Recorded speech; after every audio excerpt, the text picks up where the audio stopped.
Tes.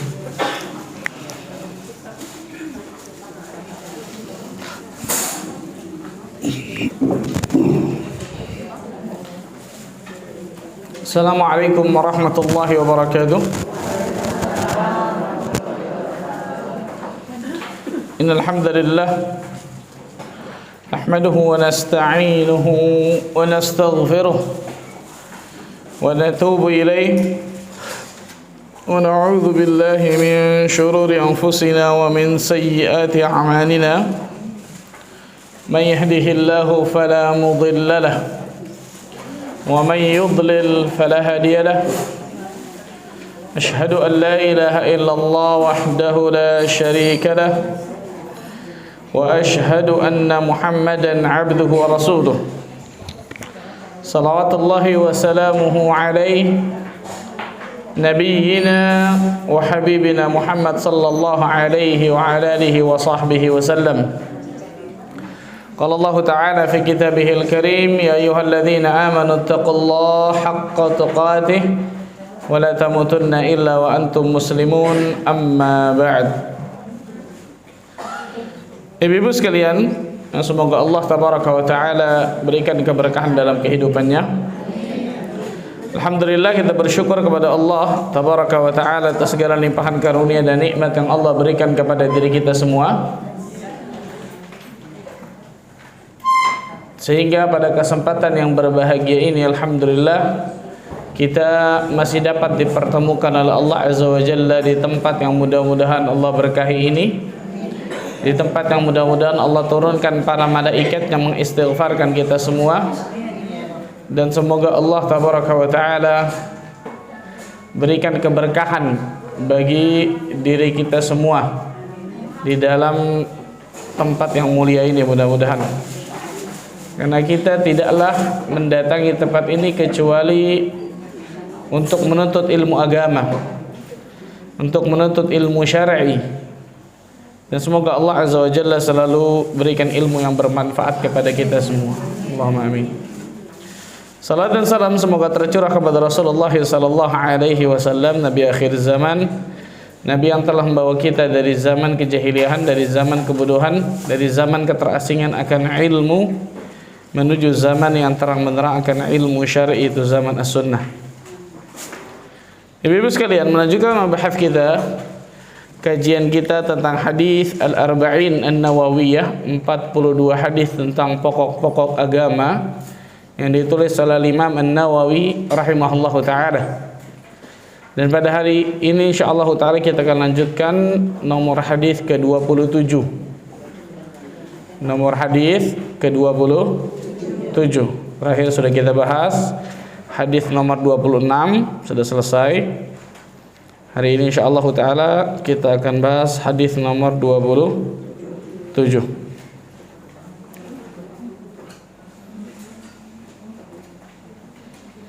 Kita baca hadisnya. Anin Nawas ibn Sam'an al-Ansari radhiyallahu anhu, dari Nawas ibn Sam'an al-Ansari, semoga Allah Azza wa Jalla meridainya. Beliau berkata, sa'altu Rasulullah sallallahu alaihi wasallam 'anil birri wal ithmi.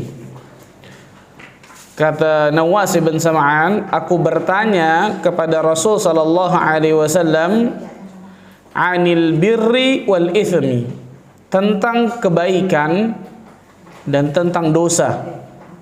Jadi Nawas menjelaskan kepada kita bahwa dia bertanya kepada Rasul sallallahu alaihi wasallam tentang kebaikan dan tentang dosa.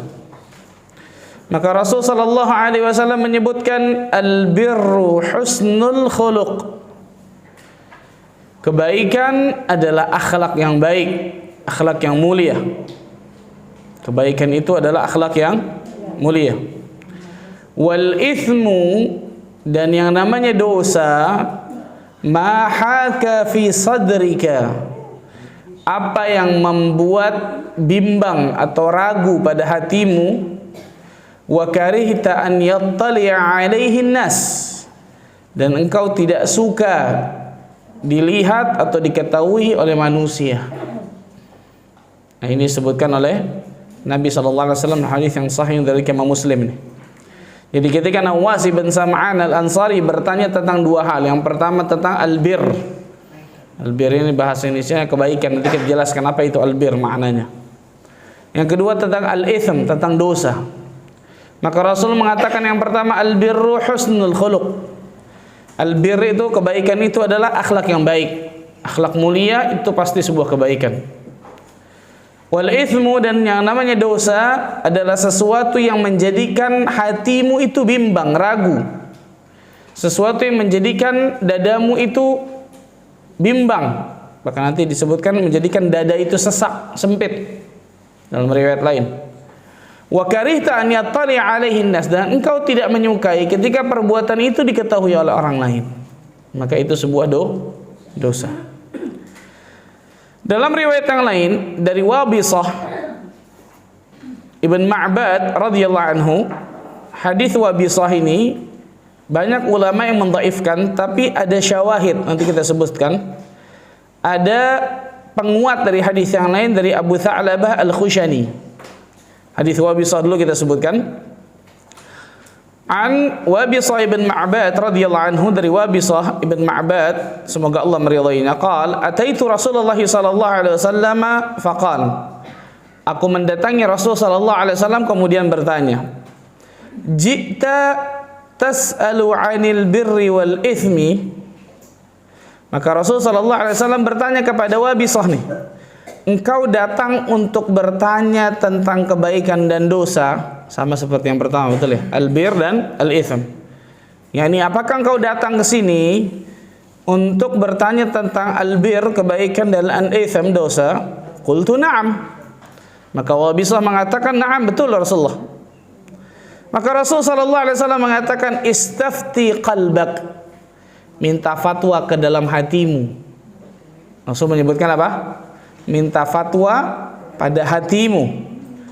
Albirru matma'annat ilaihin nafs. Yang namanya albir, kebaikan, itu sesuatu yang menjadikan hati ini tenang, menjadikan jiwa ini tentram. Itu albir, kebaikan. Karena itu ketika kita berbuat kebaikan, insya Allah Allah selalu berikan ketenangan bagi kita nih Bu. Betul ya? Watma'anna ilaihil qalb, dan juga memberikan ketenangan bagi hati dan jiwa. Allah berikan ketenangan, ketentraman, kenyamanan, kenikmatan. Itu kebaikan. Wal itsmu, dan yang namanya dosa, mahaka fin nafs, apa-apa yang menjadikan dadamu itu sempit, sesak. Wa taraddada fis sadr, dan menjadikan jiwamu itu goncang. Itu dosa tuh. Wa in aftakan nas wa aftuka, walaupun manusia berfatwa kepadamu. Yani walaupun manusia berfatwa kepadamu tentang A ini nih, ternyata A ini menjadikan hati kita gelisah, menjadikan hati kita goncang, menjadikan dada kita sesak. Hati-hati ini, subhanallah. Ini yang namanya apa? Dosa. Ini yang namanya dosa. Handphonenya di silent ya Ibu. Ini yang menjadikan dosa. Namanya dosa pasti menjadikan, menggoncangkan jiwa, menyesakkan dada, menjadikan hati ini sempit. Itu dosa tuh. Disebutkan oleh Nabi sallallahu alaihi wasallam. Nah, hadis ini kata para ulama ada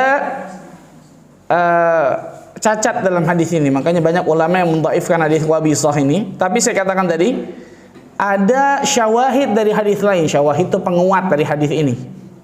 Yang dari sahabat Abu Tha'labah Al-Khushani, ia berkata, aku berkata kepada Rasul sallallahu alaihi wasallam, wahai Rasul sallallahu alaihi wasallam, jelaskan kepada diriku apa saja yang halal dan haram bagi diriku. Maka Rasul sallallahu alaihi wasallam memusatkan pandangannya kepada diriku, kemudian mengatakan, albirru, sama nih, albirru, kebaikan, ma sakanat ilaihin nafs, apa saja yang jiwa ini merasa tentram, watma'anna ilaihil qalb, yang hati ini merasa tenang.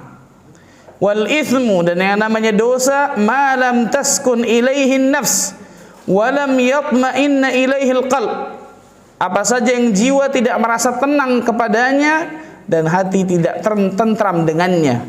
Wa in aftakal maftun, walaupun pemberi fatwa memberikan fatwa kepada dirimu. Jadi walaupun orang memberikan fatwa kepadamu, tapi ternyata menjadikan hati kita goncang, menjadikan dada kita sesak, menjadikan hati kita nggak tenang, nggak nikmat, itu dosa biasanya. Yang kedua tambah tadi itu, kita tidak ingin perbuatan ini diketahui oleh orang lain. Kita jelaskan hadis ini, Ibu-ibu sekalian. Yang pertama, kita jelaskan tentang makna albir. Tentang makna albir. Biasa diartikan kebaikan. Betul ya? Albir secara lughah, secara bahasa kata para ulama, at-ta'ah was-sidqu. Taat dan jujur. Itu albir. Albirru secara bahasa adalah at-ta'ah was-sidqu, taat dan jujur. Dan para ulama banyak mendefinisikan tentang albir ini, bahkan memberikan contoh-contoh dari albir ini. Kita sebutkan beberapa definisi yang diberikan oleh para ulama. Al-Imam Ibnu Hajar Al-Haythami, beliau berkata, albirru, kata beliau, yang namanya bir, satu kata yang mencakup setiap perbuatan baik. Suatu kata yang mencakup setiap perbuatan baik.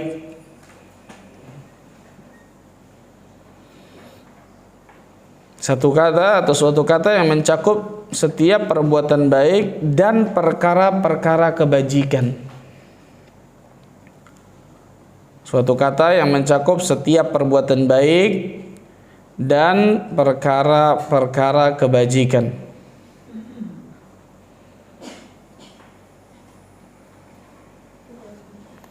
Ini definisi albir yang pertama nih. Apa albir menurut Al-Imam Ibnu Hajar Al-Haythami? Suatu kata yang mencakup setiap perbuatan baik dan perkara-perkara apa? Kebaikan atau kebajikan. Jadi setiap perkara kebaikan, setiap kata yang di dalamnya ada perbuatan baik, itu albir. Ini kata beliau. Ulama lain mendefinisikan albir, mempergauli manusia dengan berbuat baik kepada mereka. Mempergauli manusia dengan berbuat baik kepada mereka.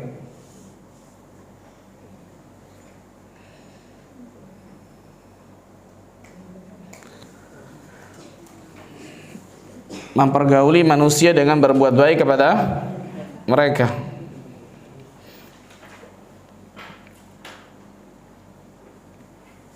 Ini makna yang kedua dari apa? Albir, mempergauli manusia dengan apa? Berbuat baik kepada mereka. Jadi ketika kita berbuat kebaikan kepada manusia, maka itu termasuk apa? Albir. Yang ketiga, makna yang ketiga, mengerjakan kebaikan yang tampak dan yang tersembunyi. Mengerjakan kebaikan yang tampak ataupun yang tersembunyi. Ini albir.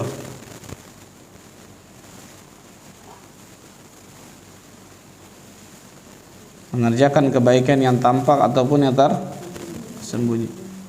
Jadi ternyata albir ini juga ada perbuatan baik tersembunyi. Contohnya apa? Yang nggak kelihatan maksudnya. Nah, sedekah bisa kelihatan nggak? Bisa kelihatan, bisa nggak, betul ya? Puasa bisa kelihatan, bisa nggak? Ini yang benar-benar nggak kelihatan. Nah, niat. Nah, zikir bisa ngeliat, oh mulutnya komat kamit nih lagi zikir nih, bisa kelihatan gitu.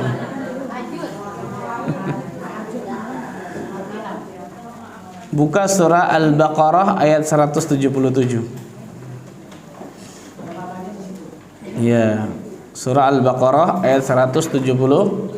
177.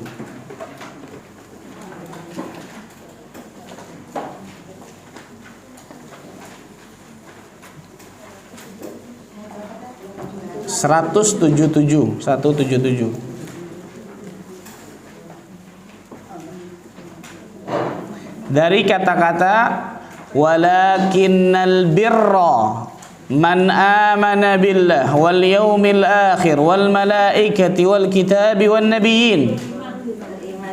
Nah, ibu iman ibu kepada Allah kelihatan gak kira-kira? Iman kepada malaikat kelihatan gak? Bagaimana kita bisa mengetahui kecuali orang itu ngomong, saya beriman kepada Allah, saya beriman kepada malaikat, kan gitu. Kenapa? Karena ini amalan apa? Amalan hati, betul ya? Dan ini tersembunyi jelas.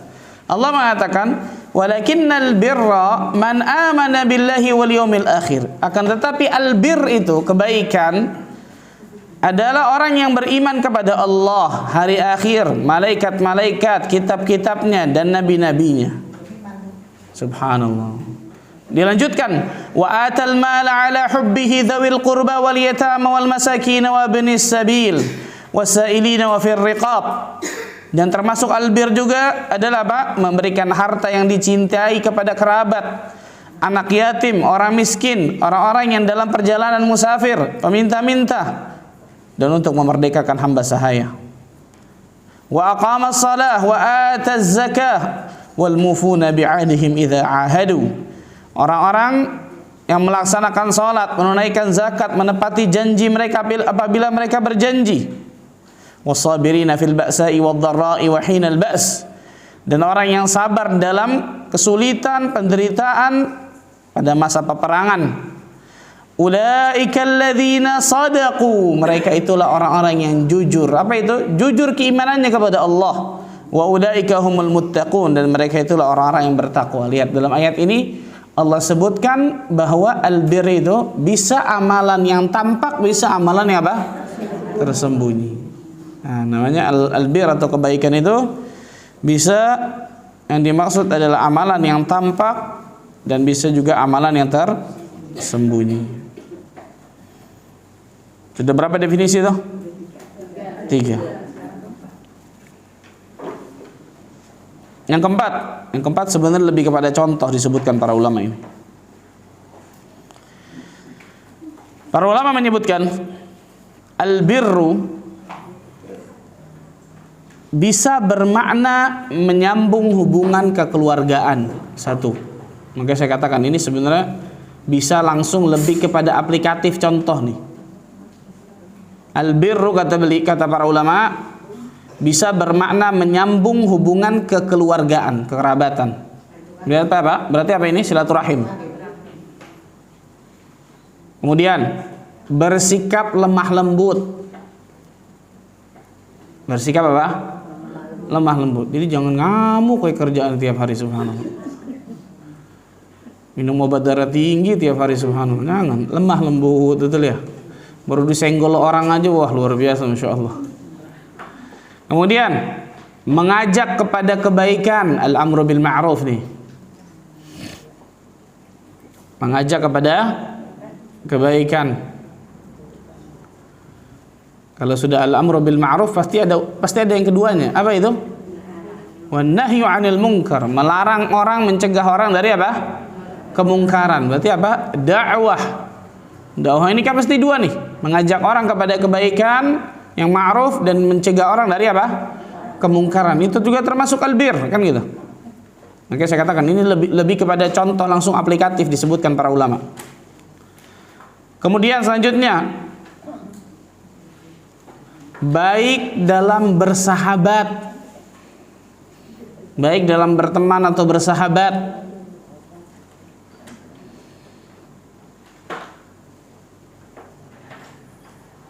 Dan semua ini kata para ulama terhimpun pada akhlak yang mulia.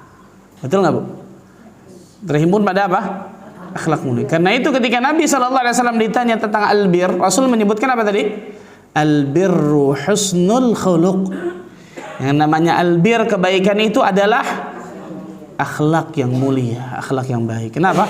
Karena semua ini pasti nyambung kepada akhlak yang mulia nih. Lemah lembut kepada manusia, menyambung silaturahim, al-amru bil ma'ruf wan nahyi 'anil munkar, mendakwakan manusia karena rasa cinta kita kepada mereka, bersahabat dengan baik kepada manusia, dan seterusnya. Itu semua akhlak yang baik. Ini mengapa di antara hikmah Rasul sallallahu alaihi wasallam menyebutkan albirru husnul khuluq. Yang namanya albir, kebaikan itu adalah akhlak yang mulia. Pertanyaannya, apakah albir itu cuma akhlak yang mulia? Hah? Enggak. Terus apa no? Apa maksud hadis Nabi albirru husnul khuluq? Kan Rasul menyebutkan ya, ketika ditanya tentang albir, Rasul menyebutkan albir, kebaikan itu adalah akhlak yang mulia.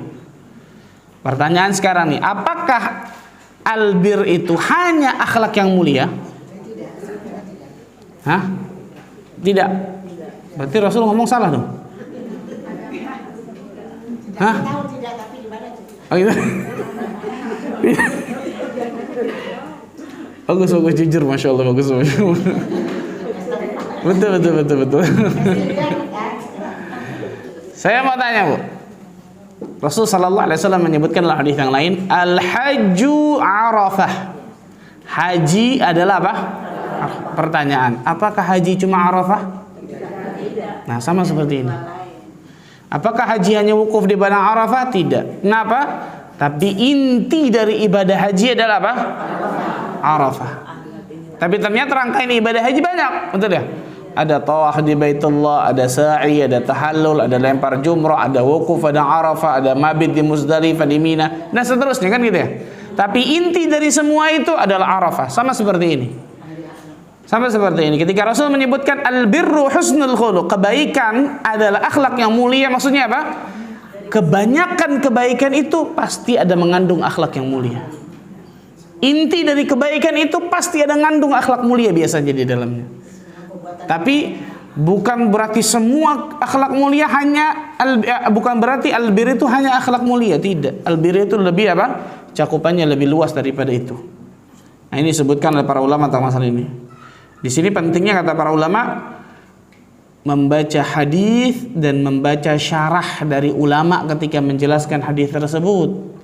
Nggak bisa kita baca hadis sendiri kemudian kita tafsirkan sendiri dengan kepala kita, nggak bisa. Baca penjelasan para ulama, ini yang namanya manhaj. Ini yang namanya metode dalam memahami Al-Quran dan As-Sunnah, harus mengikuti pemahaman ulama terdahulu, mengikuti pemahaman para sahabat, mengikuti pemahaman para tabi'in, mengikuti pemahaman para tabi'ut tabi'in dalam memahami Al-Quran dan As-Sunnah. Karena kalau dilepaskan begitu saja, nggak ada bingkainya, betul ya? Pasti akan banyak pemahaman itu. Ini pentingnya ketika membaca Al-Quran dan As-Sunnah, melihat, membaca juga apa penjelasan ulama tentang ayat atau hadis ini. Ini namanya manhaj, metode di dalam apa? Memahami Al-Quran dan As-Sunnah. Khawarij, tahu Khawarij, Bu? Yang mudah untuk menumpahkan darah kaum muslimin, ngebom sana, ngebom sini, na'udzubillah. Mereka pakai dalil Al-Quran, wa man lam yahkum bima anzalallah fa ulaika humul kafirun. Barang siapa yang tidak berhukum apa yang Allah turunkan maka telah kafir. Berarti semua ini kafir, kita harus bunuh semua ini. Pertanyaannya sekarang, apakah ada sahabat yang menafsirkan seperti penafsiran dia? Kan gitu. Apakah ada ulama yang menafsirkan seperti penafsiran dirinya? Kan gitu. Ini bahayanya ketika seseorang menafsirkan Al-Quran dan As-Sunnah dengan kepalanya masing-masing. Gak bisa. Harus ada qaidnya, berarti harus ada batasannya, harus ada bingkainya, nggak boleh lepas dari bingkai ini. Bingkainya apa? Pemahaman para ulama terdahulu atau kita kenal dengan salafus salih. Orang-orang saleh yang telah mendahului kita di dalam keimanan, amal saleh, ilmu dan seterusnya. Nah, kita lanjut. Jadi kata-kata albirru husnul khuluq, kebaikan adalah akhlak yang baik, maksudnya tidak lain tidak bukan yang paling besar, paling agung perkara kebaikan adalah akhlak yang mulia, akhlak yang baik. Adalah akhlak yang baik. Karena itu, ketika Aisyah radhiyallahu anha ditanya oleh sahabat tentang bagaimana akhlak Nabi sallallahu alaihi wasallam, apa kata Aisyah? Kana khuluquhul Qur'an. Akhlak Nabi sallallahu alaihi wasallam adalah Al-Qur'anul Karim. Maksudnya apa? Apa yang ada di dalam Al-Qur'anul Karim pasti Rasul sallallahu alaihi wasallam mengamalkannya dalam kehidupannya, mempraktekannya dalam kehidupannya. Dan itu pasti tidak lepas dari akhlak. Al-Qur'an isinya luar biasa. Tauhid, akidah, akhlak, kan gitu. Semua masuk jelas. Kebaikan semua tuh, al-bir semua kebaikan, subhanallah. Nah, ketika Aisyah ditanya tentang akhlak Nabi sallallahu alaihi wasallam, enggak susah untuk menggambarkan. Lihat aja baca Quran, kan gitu. Seluruh yang ada dalam Al-Qur'an pasti Rasul sallallahu alaihi wasallam akan mempraktekannya. Pasti Rasul sallallahu alaihi wasallam akan mengamalkannya. Beda sama kita. Baca Quran ya, amalin ya, wallahu alam. Betul ya? Tapi kalau Nabi sallallahu alaihi wasallam, Aisyah mengatakan ini istrinya langsung, loh, bayangkan. Pasangan hidupnya langsung yang mengatakan. Kita biasanya Ibu-ibu sekalian, di depan orang lain masih bisa mujamalah. Atau mujamalah, basa-basi. Terkadang sifat asli kita nggak keluar depan orang lain. Tapi kalau di depan pasangan hidup kita akan keluar dari A sampai Z tuh. Betul? Suami istri. Aisyah ditanya sama sahabat, bagaimana akhlak Nabi? Yang ditanya ini orang dalamnya, bayangkan. Aisyah nggak ada celaan sedikit pun. Kana khuluquhul Qur'an. Ini bagaimana akhlak Nabi SAW, luar biasa, Masya Allah. Beliau tidak lain tidak bukan akhlaknya adalah Al-Qur'anul Karim, dan itulah albir. Dan itulah apa?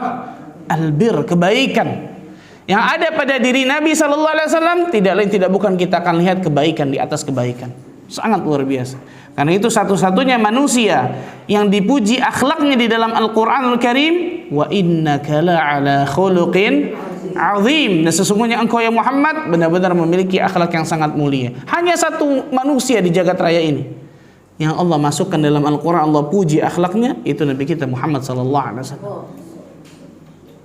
Dan itulah albir, dan itulah kebaikan, subhanallah. Jadi akhlak yang baik, akidah yang benar masuk ke albir tuh, subhanallah. Kalau akidahnya salah sudah bukan albir, jelas, subhanallah. Kemudian muamalah yang benar kepada manusia. Ada orang, akidahnya Masya Allah, kajian rajin luar biasa, utang gak bayar-bayar. Berarti muamalahnya sama manusia kan kacau, betul ya? Nggak ada daripada diri Nabi SAW itu, nggak ada itu. Berarti apa? Akidahnya luar biasa bagusnya, lurus, akhlaknya luar biasa mulianya, muamalahnya kepada manusia luar biasa pula, dakwahnya pun luar biasa, Masya Allah. Itu diri Nabi kita Muhammad SAW.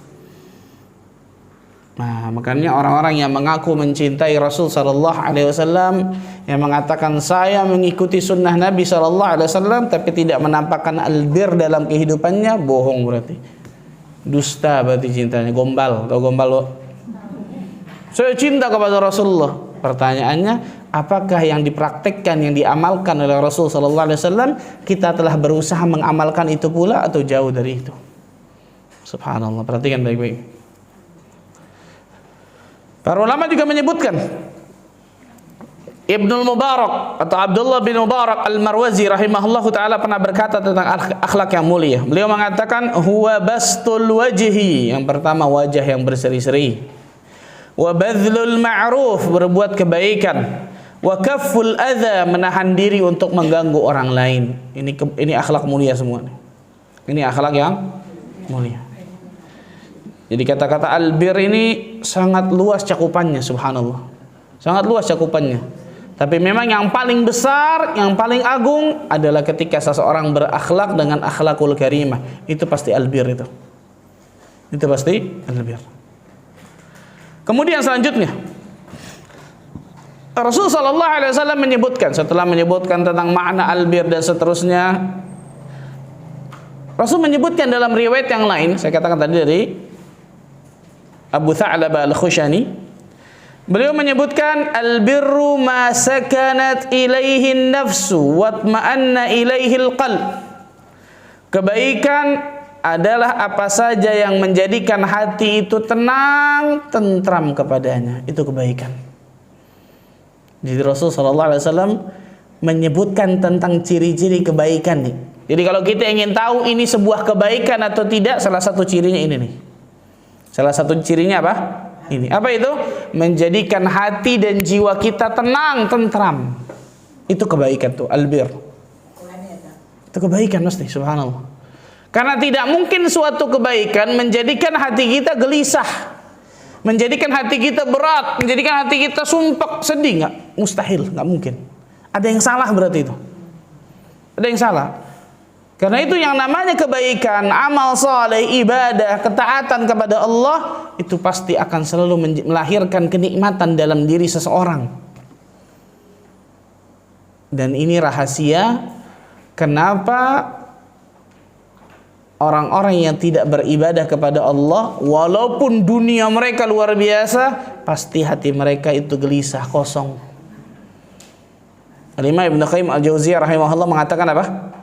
Di dalam tubuh manusia ini ada satu ruang, di mana ruang itu tidak akan pernah bisa diisi kecuali dengan satu cara. Apa itu? Mendekatkan diri kepada Allah dengan melakukan ibadah ketaatan kepadanya. Cuma itu doang caranya. Berarti orang-orang, contoh orang-orang kafir yang mungkin harta mereka berlimpah luar biasa, yang mungkin apa yang mereka inginkan dari masalah dunia langsung mereka bisa dapatkan, betul ya? Tapi berapa banyak mereka yang mati bunuh diri? Contoh kecil, betul ya? Apakah bunuh diri kira-kira bahagia, Bu? Nggak ada orang bahagia. Saya bahagia nih, saya mau bunuh diri dulu ya. Nggak ada, mustahil kan gitu ya. Yang namanya bunuh diri pasti ujung-ujungnya apa? Stres, betul ya? Pikiran kalut, kegelisahan dan seterusnya. Padahal dunia bisa dikatakan di genggaman tangannya. Kenapa? Ini nih, satu ruang ini dia nggak isi. Karena satu ruang ini, kata Ibnu Qayyim Al-Jauziyah, hanya satu cara bisa mengisi satu ruang ini. Apa itu? Mendekatkan dirinya kepada Sang Khalik dengan ibadah ketaatan kepada Allah. Nggak ada yang lain caranya. Nggak ada yang lain. Makanya perhatikan, subhanallah. Kita akan banyak temukan, subhanallah. Saya terutama ketika ketemu dengan orang-orang, banyak saya temukan orang-orang yang dalam pandangan kasat mata kita, oh masya Allah luar biasa ya, orang ini bahagia dan seterusnya. Datang kepada kita, Pak Ustadz, saya kenapa ya hati saya nggak tenang, gelisah dan seterusnya. Kita korek-korek, tanya-tanya, ternyata jauh dari kata-kata albir nih. Jauh dari kata-kata ketaatan kepada Allah, jauh dari ibadah kepada Allah, bahkan isinya maksiat dan dosa dalam kehidupannya. Walaupun dunia mungkin dalam genggaman tangannya, gak akan pernah didapatkan kebahagiaan, kenikmatan dalam hidupnya. Dunia akhirat bahkan. Dunia akhirat bahkan, subhanallah. Yang kasat mata kita, wah orang ini dapatkan segalanya, dunia luar biasa. Makanya kata para ulama apa?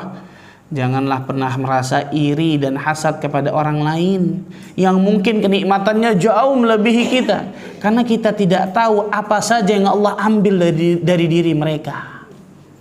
Betul nggak, Bu? Kita nggak tahu sama sekali Allah berikan kenikmatan besar nih dalam kasat mata kita nih, masalah duniawi jelas ya. Tapi kita tidak tahu apa saja yang ternyata Allah cabut dari diri mereka. Kita nggak tahu. Makanya jangan berharap untuk wah enak ya. Tapi enaknya dunia semua. Kalau enaknya akhirat, bagus tuh. Contoh, kita melihat seseorang yang kaya raya, digunakan hartanya bangun masjid, digunakan hartanya bangun ma'had, digunakan hartanya membantu dakwah Islam, digunakan hartanya menyantuni fakir miskin, janda-janda, anak yatim. Kita dianjurkan, diperintahkan untuk berniat seperti orang itu. Namanya ghibtah. Namanya apa?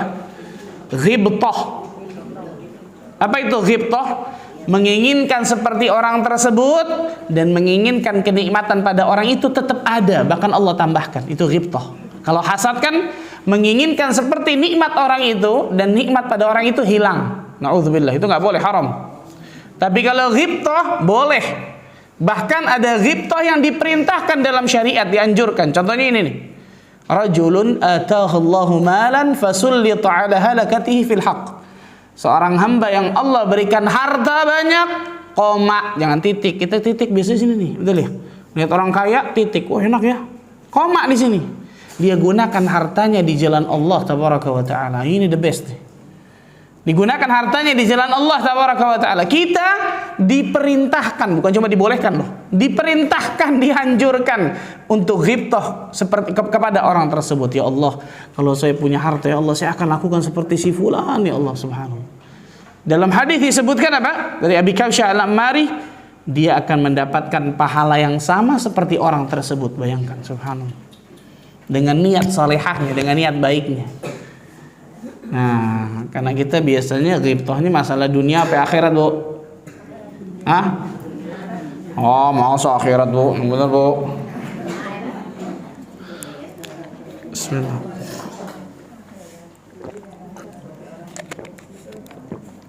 Kita biasanya ghibtah ini masalah duniawi. Betul ya? Lihat orang mobilnya bagus, lihat orang rumahnya bagus, lihat orang tasnya bagus, lihat orang bajunya bagus, lihat orang sepatunya bagus, betul ya? Bukan terlarang sampai sini. Itu fitrah manusia menginginkan seperti ini, menginginkan itu fitrah manusia. Tapi ternyata dalam syariat yang kita dianjurkan bahkan diperintahkan untuk ghibtah kepada manusia adalah ketika orang tersebut menggunakan hartanya di jalan Allah Azza wa Jalla. Satu. Yang kedua siapa?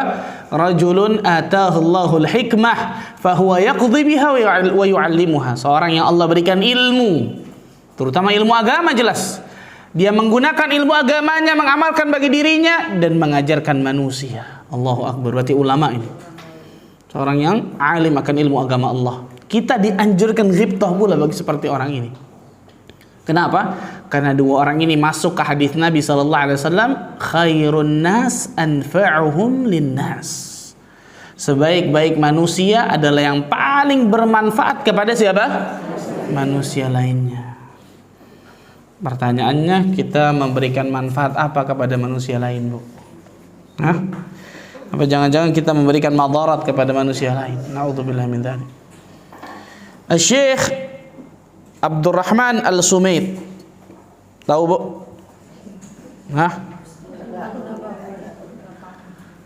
Syekh Abdurrahman Al-Sumaid, seorang berkebangsaan Kuwait, dari negara Kuwait, tapi tinggal puluhan tahun di benua Afrika. Tinggal puluhan tahun di benua Afrika. Ceritanya apa? Ceritanya ketika beliau ada di Amerika, karena beliau disebutkan S1, S2, S3-nya itu di luar negeri. Ketika beliau di Amerika, beliau mendengar musuh-musuh Islam akan berusaha memurtadkan seluruh kaum muslimin yang ada di benua Afrika, sehingga benua Afrika akan menjadi non-muslim semua, musyrik semua. Ketika beliau mendengar ini, maka beliau pulang ke negara beliau dulu, ke Kuwait, kemudian beliau siapkan harta, dana dan seterusnya. Kan Allah takdirkan ternyata orang kaya. Kemudian beliau tinggal hijrah ke negeri Afrika, tinggal di negeri Afrika puluhan tahun sampai meninggal. Mendapatkan apa? Mendapatkan penghargaan dari Malik Faisal dan luar biasa, masya Allah. Pertanyaannya, perhatikan nih. Apa saja yang beliau berikan manfaat kepada orang lain? Satu, mengislamkan kurang lebih 11 juta orang di negeri Afrika. Coba kita bayangkan 11 juta itu kalau berbuat kebaikan, 11 juta panen pahalanya dia. Dengan syarat ikhlas, semoga Allah berikan ikhlas. Lihat. Membangun 5.700 bangunan masjid di seluruh penjuru Afrika. Mengkader 40.000 dai dari Afrika. Beliau sekolahkan beliau ini 40.000 dai. Kemudian membangun 11.000 sumur bor yang sangat luar biasa dalamnya. Afrika kita tahu bersama bagaimana keringnya, betul ya? 11.000 sumur bor. Membagikan 6 juta mushaf Al-Quran di benua Afrika. Membangun 124 rumah sakit. Membangun 840 rumah tahfidz. Membangun 204 markas Islam di benua Afrika. Membangun 860 madrasah. Mengkafil 1.500 anak yatim yang tidak mampu. Dan membangun 4 perguruan tinggi besar di benua Afrika. Kira-kira kita yang mana nih, Bu ya? Saya bingung subhanallah ini. Yang satu enggak, yang dua kagak, 3 kagak.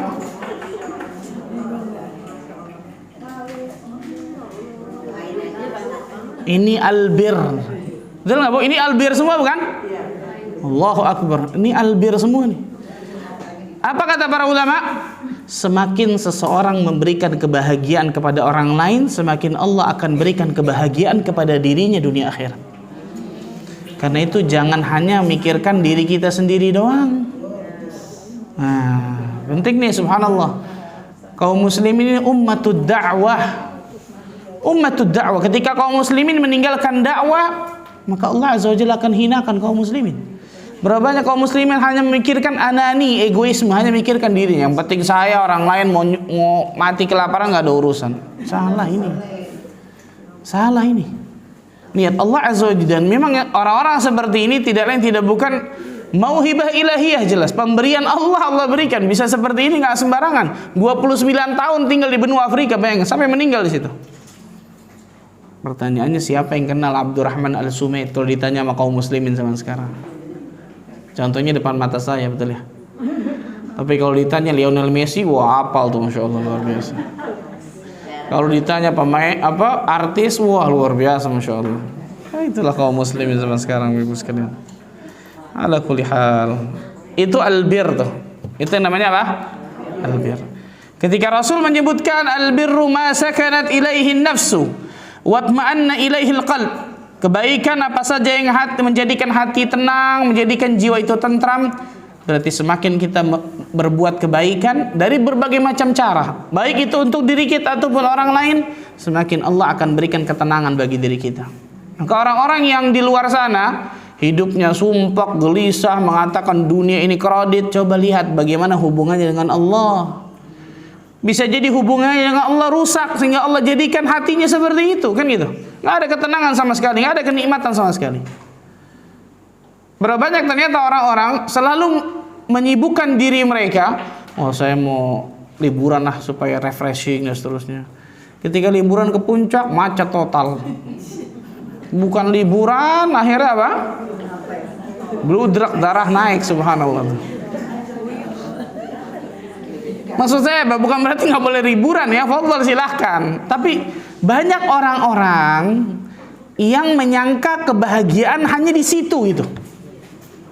Kebahagiaan itu Allah Azza wa Jalla yang miliki dan Allah berikan kepada orang-orang yang Allah kehendaki, nggak semua orang, kan gitu.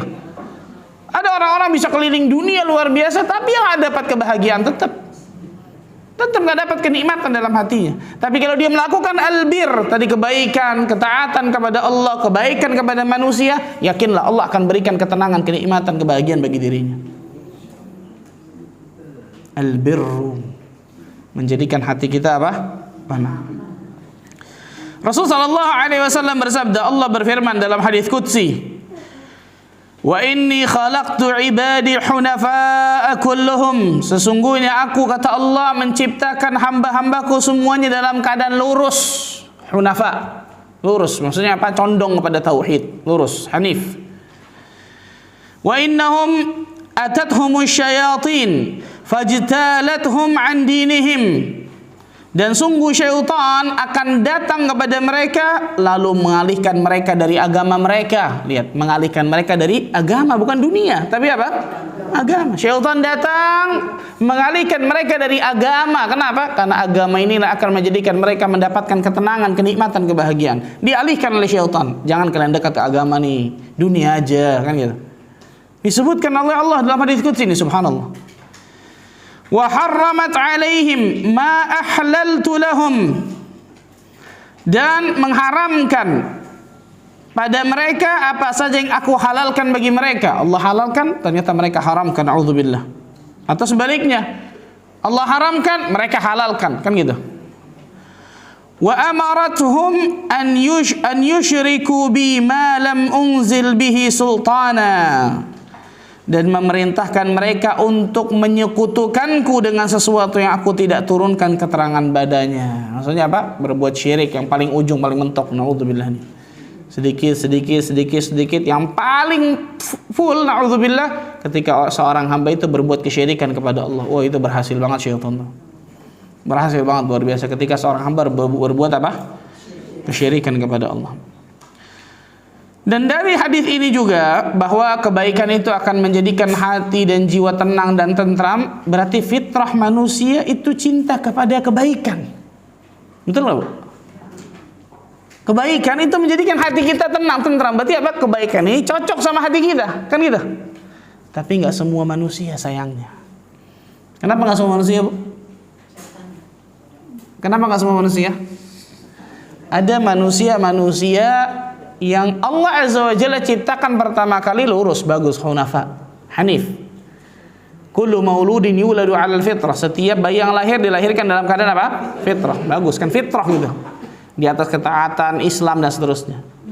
Fa abawahu yuhawidanihi aw yunassiranihi aw yumajjisanihi. Orang tuanya lah yang menjadikan anaknya ini Majusi, Nasrani atau Yahudi, kan itu. Berarti setiap manusia ketika dilahirkan fitrahnya bagus, kan itu. Tapi ketika mulai dia hidup di atas muka bumi ini, nah dunia ini yang akan membentuk hatinya nih. Kalau dia melakukan kedurhakaan kepada Allah, perbuatan dosa, maksiat, kesyirikan, kebid'ahan dan seterusnya, hati yang tadinya bagus lurus nih pasti akan belok sedikit demi sedikit. Belok dikit demi sedikit. Karena itu jangan kaget kalau ada seorang manusia, bahkan dia seorang muslim, gak nikmat ketika melakukan ibadah. Kenapa? Karena kebiasaan setiap harinya yang dia lakukan bukan kebaikan, bukan albir, tapi sebaliknya al-itham, dosa. Nanti kita sebutkan. Betul ya? Sehingga hatinya yang tadinya lurus, dosa, melenceng, tambah jauh tuh. Dari awalnya harusnya 0 ke 20. Untuk balik ke 0 lagi gampang apa susah? Susah, kan gitu. Kaget tuh. Oke, jangan kaget ketika ada seseorang, subhanallah, diingatkan tentang Al-Quran, diingatkan tentang As-Sunnah dan seterusnya, mental aja tetap. Kenapa? Hatinya sudah bermasalah itu. Yang paling pertama dia harus luruskan adalah hatinya. Benarin dulu hatinya. Hatinya udah gak sehat, hatinya udah gak qalbun salim itu, subhanallah. Sudah hati yang berpenyakit, bahkan na'udzubillah hati yang mati, na'udzubillah, tanpa dia sadari. Berarti fitrah manusia sebenarnya bagi yang hatinya masih bagus, dia mencintai albir. Dia mencintai kebaikan, kebajikan, ketaatan kepada Allah ataupun kepada manusia, kebaikan tersebut. Dia akan cinta kepada itu. Tapi ada manusia-manusia yang fitrahnya sudah bergeser dari garis lurusnya, yang menjadikan dirinya tidak merasakan kenikmatan ketika dia melakukan albir. Bahkan sebaliknya, melakukan perbuatan dosa dan dia merasakan kenikmatan dalam perbuatan dosa itu. Hati-hati ini, subhanallah. Na'udzubillah min dzalik. Karena itu Rasul sallallahu alaihi wasallam menyebutkan tentang dosa. Nah, kalau tadi kita bahas albir, kemudian Rasul sebutkan tentang apa? Al-ithmu, dosa. Apa itu dosa? Ma haka fi sadrik. Apa-apa yang menjadikan dirimu itu bimbang, ragu, yang menjadikan hatimu bimbang, ragu. Wa karihta an yattali' alaihi nas, dan engkau tidak suka perbuatan tersebut diketahui oleh orang lain. Dalam hadis yang lain, al-itham ma haka fi nafsik. Apa-apa yang menjadikan hatimu itu bimbang, ragu, menjadikan dadamu itu sempit. Menjadikan dadamu itu apa? Sempit, goncang, tidak merasakan kenikmatan. Berarti sebaliknya dari albir tadi, betul ya? Kalau albir itu menjadikan ketenangan, ketentraman, kenikmatan. Kalau dosa menjadikan hatinya apa? Sempit, sumpek, gelisah. Allahu akbar, na'udzubillah min dzalik, subhanallah. Makanya kata para ulama, ketika seseorang misal dia lagi seperti biasa menjalani hidupnya seperti biasa, tiba-tiba datang kesumpekan ke dalam hatinya, bisa jadi kata para ulama ada dosa-dosa yang belum Allah ampuni di dalamnya. Maka beristighfar dan bertaubatlah kepada Allah. Kenapa? Karena yang menjadikan, satu-satunya yang menjadikan hati kita itu gelisah, nggak tenang, sumpek, gelisah, galau, tidak lain tidak bukan dosa. Jawabannya pasti dosa. Maka hati-hati, subhanallah. Orang yang mukmin hatinya itu pasti sinyalnya akan kuat masalah dosa. Sinyalnya pasti akan apa? Kuat masalah dosa. Karena itu nggak sembarangan. Berbeda dengan orang-orang yang fasik, naudzubillah. Karena terbiasa melakukan kedurhakaan, perbuatan dosa kepada Allah, ketika dia melakukan perbuatan dosa, tenang aja seakan-akan tidak terjadi apa-apa. Biasa-biasa aja, kan gitu. Dosa, oh dosa. Misalkan nggak ada apa-apa gitu, subhanallah. Oh dosa Pak Ustaz. Ya dosa kecil lah Pak Ustaz. Hati-hati nih subhanallahilazim. Ketika orang sudah meremehkan dosa, dia sudah berada di tepi jurang kebinasaan, kata para ulama. Kan dosa kecil Pak Ustaz, nggak apa-apalah. Sesekali lah Pak Ustaz. Kan gitu ya. Banyak diri kita dalihnya ini nih. Sesekali lah Pak Ustaz, nggak apa-apalah. Dosa kecil lah Pak Ustaz. Ini pasti bisikan syaitan yang seperti ini. Perhatikan nih. Oh jelas, subhanallah. Innal jibala minal hasa. Apa kata para ulama? Sesungguhnya gunung yang besar itu dari bebatuan yang kecil. Bahkan dari pasir yang kecil, betul ya? Gunung. Di antara sebab dosa itu menjadi besar ketika dosa itu diremehkan oleh manusia. Ketika manusia meremehkan dosa itu, dengan otomatis dia akan mengulangi dosa tersebut, betul ya? Nggak apa-apa, kecil, terus tuh tambah besar. Yang lama kelamaan dosa tersebut akan membinasakan dirinya. Dan ini bedanya seorang mukmin dengan munafik. Saya lupa perkataan Abdullah bin Mas'ud kalau nggak salah. Seorang mukmin adalah ketika memandang dosa-dosanya seakan-akan ada sebuah gunung di atas kepalanya, yang gunung tersebut kapan waktu bisa menimpanya. Takut. Itu seorang mukmin memandang dosanya tuh. Adapun orang munafik memandang dosanya apa? Kadzubabin, seperti seekor lalat. Yang lalat itu terbang, kemudian hinggap di hidungnya, dia tepak lalat tersebut. Jalan. Apa maksudnya? Dia remehkan dosa itu.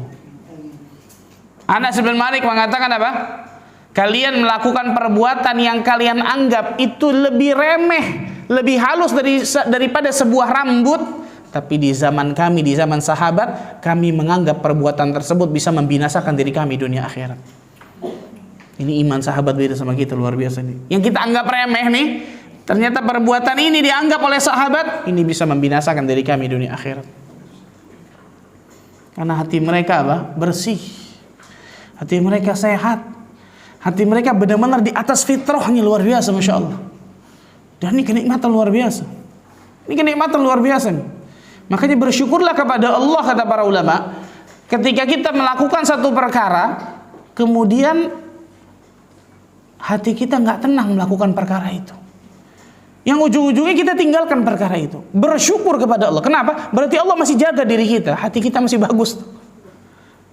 Ada orang ditanya, atau ada orang bertanya kepada Abdullah bin Abbas kalau nggak salah. Wahai Ibnu Abbas radhiyallahu anhu, kenapa syaitan tidak menggoda orang-orang kafir yang luar biasa, kan gitu ya? Malah menjadikan mereka apa? Luar biasa masalah dunia, malah menggoda orang-orang mukmin. Apa kata Ibnu Abbas? Naam. Rumah yang sudah hancur, roboh, bobrok, mau apa lagi dihancurin? Maksudnya apa? Hati orang kafir, ya udah rusak, mau diapain lagi, dirusak kan gitu, udah selesai. Yang bagus ini yang harus dirusak sama syaitan, kan gitu maksudnya. Orang mukmin ini hatinya harus dirusak oleh syaitan. Maka dari satu sisi kata para ulama, ketika kita masih mempunyai sinyal tidak tenang, tidak nikmat ketika berbuat sesuatu sehingga kita meninggalkannya, dan ternyata benar itu perbuatan dosa, bersyukurlah kepada Allah. Karena berarti insyaallah ta'ala hati kita masih ada di garis lurusnya tuh. Dan beristighfarlah kepada Allah, bertaubatlah kepada Allah. Ketika kita melakukan perbuatan dosa, ternyata hati kita tenang. Nggak ada rasa ini nih, nggak ada sempit dada kita, nggak ada gelisah, nggak ada tidak nikmat, nggak ada sama sekali berbuat dosa. Wah, ini bahaya nih. Kenapa? Karena dengan kata lain, hati yang tadinya sudah lurus, masih lurus, ternyata apa? Sudah mulai melenceng dari garis lurusnya, naudzubillah, tanpa kita sadari bahkan. Makanya Rasul sallallahu alaihi wasallam di dalam hadis ini beliau menyebutkan istafti qalbak, minta fatwa ke dalam hatimu. Hati siapa ini? Apa hati semua manusia? Kalau hati semua manusia rusak pasti, betul ya? Yang ini bilang maksiat, oh enak aja, bagus nih, kayak ini bagus nih, kan gitu ya? Hatinya orang yang tidak mengenal Allah tidak jelas. Maksud Nabi SAW, istafti qalbak, minta fatwa ke dalam hatimu. Jelas hati-hati orang yang masih sehat hatinya, hati orang yang masih bersih, hati yang qalbun salim, baru bisa minta fatwa ke dalam hati nih. Ketika seseorang misal dia nggak tahu nih hukum ini nih, dia belum tanya, qadarullah nggak bisa tanya, HP-nya mati dan seterusnya, ini boleh apa enggak ya? Bingung dia. Dia minta fatwa ke dalam hatinya, ini kayaknya hati saya nggak tenang melakukan ini, tinggalin. Ketika selesai baterainya hidup, nanya ke ustadz, iya itu nggak boleh, itu termasuk riba. Alhamdulillah saya nggak lakukan itu. Kenapa? Allah Azza wa Jalla jaga hati yang masih lurus ini, sehingga ketika dia minta fatwa ke dalam hatinya, hatinya akan menunjukkan ke dalam jalan yang lurus. Kenapa? Karena kebiasaannya sebelum hari itu dia selalu melakukan ketaatan yang lurus, kan gitu. Tapi kalau kebiasaannya sebelum hari itu melakukan dosa, maksiat, durhaka kepada Allah, boleh nih kayaknya nih. Minta fatwa ke hatinya, wah boleh semua itu, subhanallah. Padahal dosa semua ternyata itu. Kenapa ibu diam nih? Hah? Sering seperti ini apa gimana kira-kira, subhanallah? Hah? Saya minta fatwa kok boleh semua Pak Ustaz dalam hati saya, Pak Ustaz ya, subhanallah. Hati-hati nih, subhanallah. Ini hati ini, Allahu Akbar. Sebuah pemberian yang Allah Azza wa Jalla berikan kepada manusia yang harus kita jaga benar-benar ini. Karena ketika hati ini melenceng, semua anggota tubuh akan ikut melenceng. Na'udzubillah. Hati ini lurus, semua anggota tubuh akan ikut lurus kebaikan, kan gitu. Hati-hati benar-benar ini. Nah, itu disebutkan oleh para ulama teman. Kemudian apa? Wa taraddada fi sadr. Menjadikan hati itu apa? Sempit, menjadikan dada itu tadi gelisah, sempit dan seterusnya. Walaupun manusia memfatwakan fatwa tersebut, walaupun ada yang memfatwakan baik, boleh misalnya, enggak ada, saya lebih meninggalkan aja lebih baik lah. Dan ternyata benar, itu yang benar adalah perbuatan tidak dibolehkan atau perbuatan dosa, maka itu sebuah kebaikan, subhanallah. Itu yang namanya dosa. Kemudian selanjutnya apa? Wa karihta an yattali alaihi nas, dan dia nggak suka ketika perbuatan itu diketahui oleh orang. Berarti dosa ini ada dua tanda nih, ibu sekalian.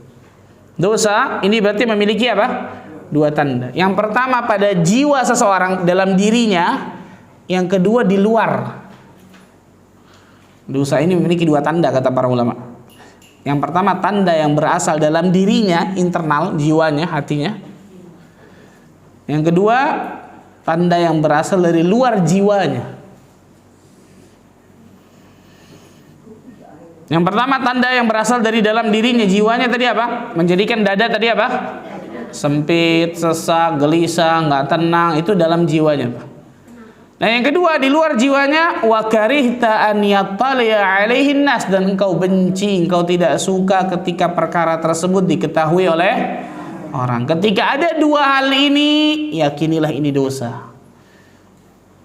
Jelas ini dalam perkara agama maksudnya, bukan perkara adat istiadat nih. Maksudnya dalam perkara apa? Agama. Ketidaksukaan ini maksudnya dalam perkara agama, bukan ketidaksukaan semua manusia, enggak. Jadi kalau kita melakukan satu perkara dalam masalah agama, ternyata kita nggak suka perkara ini diketahui orang, nih hati-hati, subhanallah, dosa. Tapi bisa juga, contoh, kalau cuma satu, bisa juga itu kebaikan. Contoh, kita sholat malam, kebaikan apa keburukan, Bu? Kebaikan. Sepakat ya? Sepakat. Kalau ada khilaf gitu, sholat malam bukan kebaikan, alhamdulillah. Nggak ada orang lihat ketika kita sholat malam. Ikhlas, nikmat, luar biasa, subhanallah. Ketika di pagi hari, tiba-tiba ternyata ada orang yang lihat sedekat-dekat subuh. Hati kita nggak suka ketika apa? Ya Allah, kenapa ada orang tahu ya? Dosa apa kebaikan tuh kira-kira? Kenapa kebaikan? Hah? Dari sini maksudnya, bukan dari yang bukan lain. Dari sini, dari dua ini nih. Yang tadi dua tanda dari perbuatan dosa. Yang pertama apa? Menjadikan hati apa? Tidak tenang, gelisah. Pertanyaan, sholat malam, apakah menjadikan hati kita nggak tenang, gelisah? Mustahil. Orang kalau salat malam menjadikan hatinya gelisah, ada yang nggak benar berarti sama hatinya nih, kan gitu. Kacau ini, subhanallah. Nggak mungkin salat malam menjadikan hatinya gelisah, nggak tenang, guncang, galau. Anak salat malam jadi begitu Pak Ustadz. Wah, ruqyah ini bahaya nih, subhanallah nih. Syaitan masuk ini, subhanallah. Nggak mungkin, karena ketaatan, betul ya. Jadi bisa jadi hanya satu, yang satu ada, ini nih yang kedua. Dia nggak suka diketahui orang, kenapa? Supaya bisa menjaga lebih ikhlas dalam itu. Betul ya? Supaya bisa menjaga apa? Lebih ikhlas. Walaupun ketika diketahui orang, dia tetap bisa menjaga keikhlasannya, kan gitu.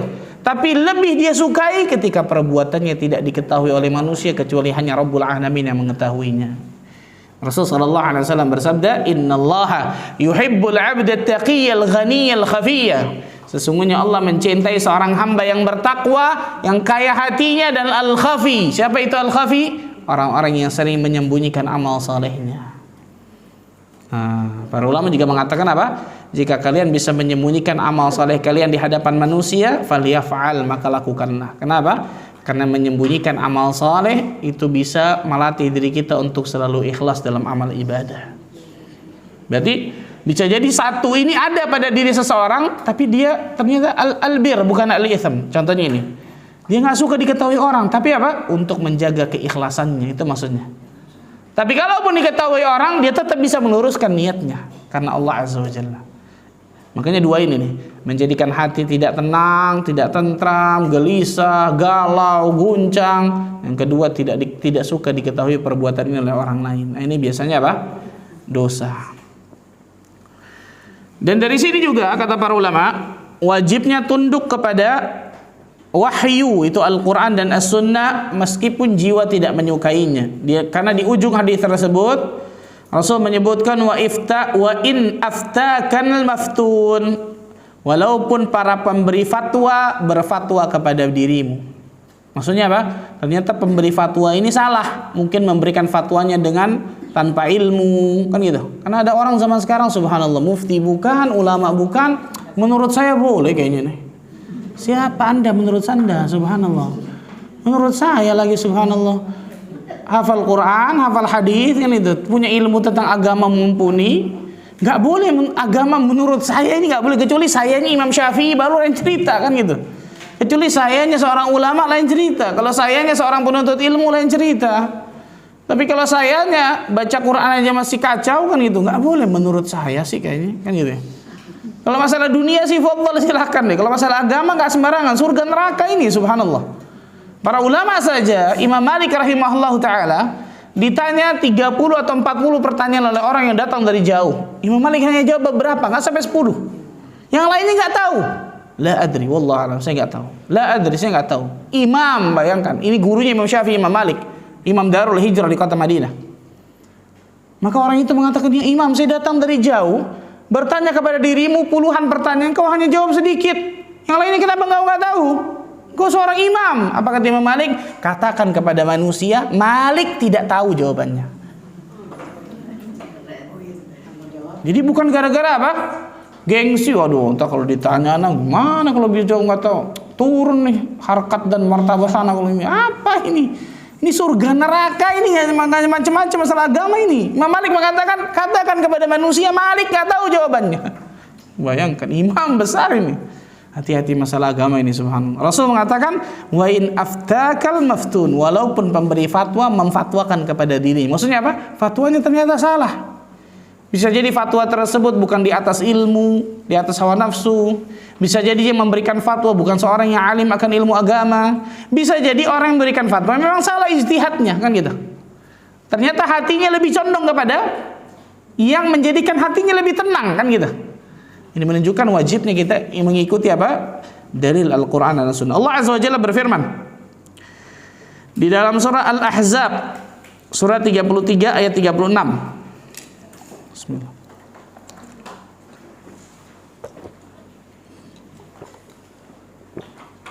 Surah 33 Al-Ahzab ayat 36. وَمَا كَانَ لِمُؤْمِنٍ وَلَا مُؤْمِنَةٍ إِذَا قَضَى اللَّهُ وَرَسُولُهُ أَمْرًا أَنْ يَكُونَ لَهُمُ الْخِيَرَةُ مِنْ أَمْرِهِمْ وَمَنْ يَعْصِ اللَّهَ وَرَسُولَهُ فَقَدْ ضَلَّ ضَلَالًا مُبِينًا. Dan tidaklah pantas bagi laki-laki yang beriman dan perempuan yang beriman apabila Allah dan Rasulnya telah menetapkan suatu ketetapan, akan ada pilihan yang lain bagi mereka tentang urusan mereka. Dan barang siapa yang mendurhakai Allah dan Rasulnya, maka sungguh dia telah tersesat dengan kesesatan yang nyata. Surat Al-Ahzab ayat berapa? Satu lagi, surat An-Nisa ayat ke-65.